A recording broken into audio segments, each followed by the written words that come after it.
Well, good morning. It is a beautiful day here in the Gulf Coast of Florida, and I am at my local park, Veterans Memorial Park, which is where I put on a lot of miles before I headed out to the Appalachian Trail. And I am back here.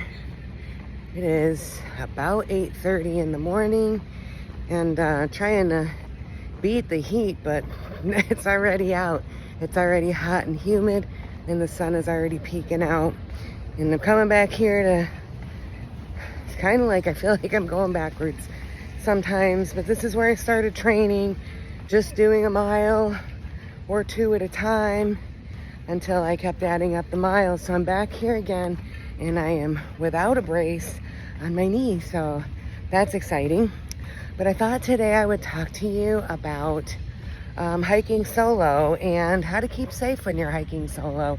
And it doesn't matter whether you're a woman or a man, there are still safety precautions that you should take when you hike by yourself in the wilderness, in the mountains, or even your local state park. There's basic things that you should take into consideration to make sure that you stay safe. So let's talk about those today. All right, so first let me turn you around and show you how lovely this park is and one of the reasons why I like it so much. Yeah, so look at how beautiful this is. I mean, this is my view as I'm walking along the back side of the park. And on the other side over there, that's farmer owned. So a lot of times the cows are out there, the donkeys are out there. And there's a little pond back there, so such a beautiful picture right there. I'm up on the tree, but yeah, it's just pretty. It's quiet, it's away from the traffic, and you have the soccer fields over here and softball, baseball fields over there, and there's a splash park here and a playground. I've brought my granddaughters here before, and they used to have an outdoor gym area that they're replacing with new equipment right now. So, I mean, it's just a wonderful park. It has a community center. And so you have restrooms and if you need to refill your water.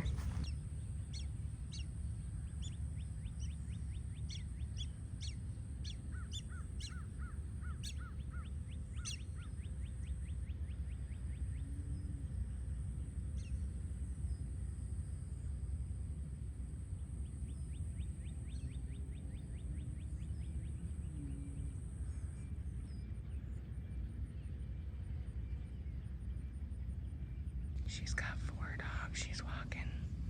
Okay, so let's talk about tip number 1 when you're hiking alone.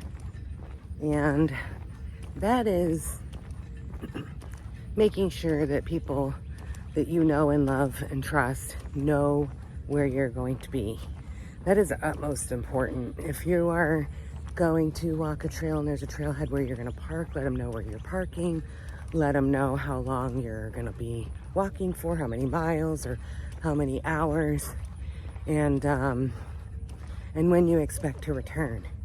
And that's really important, so that if for some odd reason something happens and nobody hears from you, they at least know where you went. Now, that being said, I hike with a Zoleo, which is a GPS communicator, and a lot of people use the Garmin. So there's pros and cons to both. A lot of the Garmin is a little bit more expensive, and you can actually text from the Garmin itself. The Zoleo is a little bit cheaper on the original purchase, and you actually text, if you want to actually text through an app on your phone. However, you can send a check-in directly from the Zoleo itself. So I've been using the Zoleo for several years, and I love it. I haven't had any problems with it. It works well. I love that if I'm not hiking for 2, 3, 4 months at a time, I can suspend my monthly service and I'm just paying a few dollars, and then I can just go online and set it back up. And yeah, I've been happy with my Zoleo. But either one will work. I highly recommend getting something, like I said, It's really important to be able to communicate. And another tip on that note is I don't go anywhere without my Zoleo. I don't walk down, when I get to camp, I don't walk down to a water source without my Zoleo. I clip it onto my fanny pack and I take that with me. My thing always is that I see some hikers like leaving stuff behind at camp in their backpacks, and if you slip and fall down by a water source and you're away from camp, especially if you're alone, now how do you get help? I mean, so that's just my tip, is to just make sure that you always have that safety device on you, no matter where you are at. So if you need it, you have it. Better to have it, not need it, than need it and not have it, because you just never know how long you may go if you're out in the woods before somebody's gonna come along and be able to help you. So that's tip number one. Make sure you let people know where you're at, and make sure that you have some type of way to communicate for help should you need it. And I do apologize for the sunglasses, but man, that sun just popped out and it's right in my face. The second piece of advice is to just make sure in general you're prepared. Whether you're on a long hike or a short hike, have your basics, have enough water, have a basic emergency kit or items in your bag that you can use. Rain gear, something to maybe keep you warm, having snacks. Don't assume just because you're just going for a couple miles that you may not need something. You just don't know. I'll do a video on the basic things that I think that I take in my day pack, and I probably take a few extra things than some people take. But again, I would much rather have it and not need it. There have been times when I had it and I needed it. So yeah, so number two is make sure you're taking the basic items in a day pack, even on a day trip, to make sure that you can stay safe. Coming around the corner now, and we have the tennis courts over here, so of course everybody's out playing early before it gets super hot. But yeah, I just love this park. Some more courts there, and oh, they repainted the basketball courts. Look how beautiful they are. Yeah, this is just a lovely park. It is a lovely park. I'm glad they take care of it, and I'm glad the people that come here appreciate it. This little guy.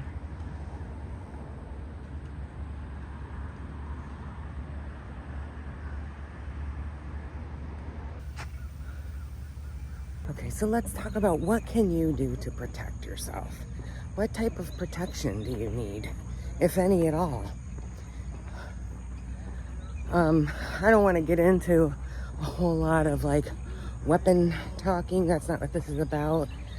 But I mean, basic things, whether or not you need them for protection, or another thing is most hikers, female and male, will have some type of knife on them, because obviously there's a lot of things that you'll use a knife for. I've used mine to cut moleskin and all kinds of things. There's pepper spray, mini stun guns or tasers. Some people do elect to actually carry if you have a concealed carry. But you better know if you're crossing state lines, if you have reciprocal agreements with those states, and if you are in a state national park, you're not allowed to have weapons. And another one of those safety items is going to be a GPS, because obviously all of those have some form of SOS button that you just need to push a button down and hold it for a second or two, and it's going to send out an alert. So that, we talked about that previously, so that's another safety item. And I think we'll leave it at that. On that note, going off of that, the next one that I, wanted to mention is, your gut. Your gut, you need to listen to your gut. I mean, if somebody makes you feel strange or uncomfortable, move on. Don't engage. Don't be confrontational. If there's an area that you just get a weird vibe, that as well. So, I mean, really just listening to your gut. If, you pull up to a trailhead and something just doesn't look right, don't walk that trail that day, or don't walk that trail by yourself. The final one that I'm going to talk about during this walk is understanding and knowing your limits. There's no reason to put yourself in a potential dangerous situation because you were going to try to do more than what you were capable, or, hike longer, or hike something harder. It's like, know what your limits are, and goes back to trusting your gut. And, do not be afraid to turn around. Do not be afraid to, just come to terms with the fact that this isn't the right place. This isn't the right spot. This isn't the right time. I'm not in the right shape. There's nothing wrong with that. All right, so let's recap. Let's recap what we talked about here. And we are talking today about how to stay safe when you are a solo hiker, whether that be woman or man. There's still basics. Nobody's exempt. One is let somebody know where you're at. Where did you park it? What trailhead? What time are you going on trail? What time do you expect to be done? How long is it? Whatever information that you can give somebody that you love and know or care about. So if they don't hear from you for some odd reason, they have some sense of idea of where you are at. The second thing is make sure that you have basic necessities in your day pack, especially. I will for sure do a video on what I carry in my day pack and put that out here in the next few days. It's better to take a little bit too much than not enough, and don't underestimate how long it might take you, or if you're just stopping and enjoying and you may need those things. I always err on, if I fell down and hurt myself and I needed to keep myself okay for a night until somebody could get to me, what would I absolutely need for that? What items do you need to stay safe? And I'm talking about, your physical safety from maybe, some type of animal, some type of person, and that really is an individual choice. We all know the different types of safety things that are out there that we can carry, because those are the same things that you can use in your normal daily life. But have something, and going off of that is, listening to your gut. If something doesn't feel right, smell right, sound right, don't be afraid to go back. Don't be afraid to stop. And then the last one, really know your abilities. There's nothing wrong with pushing yourself, but be reasonable about how much you're going to push yourself. And certainly don't put yourself in harm's way. And I think that's it. I hope that this video helps. I hope it gives you some ideas. I hope it gives you a small checklist, of just kind of some of the basic things to just make sure that you are thinking about before you go out for a day walk or a day hike or a longer hike. So there you go. Isn't that beautiful? It's beautiful. But man, I don't know you can see it, but it is so humid. It is barely 9 o'clock this morning, and it is humid, and there's like hardly any wind movement. So I am just melting out here. If I didn't have so many electronics, I would stand in that for a few seconds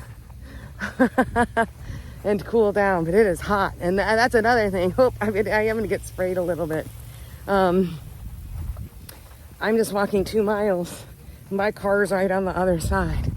But this is how much water with an electrolyte packet that I have, so that I am hydrating throughout my walk and not getting myself an opportunity to get to the point of heat exhaustion. So this is all I got for this walk. I hope this helps.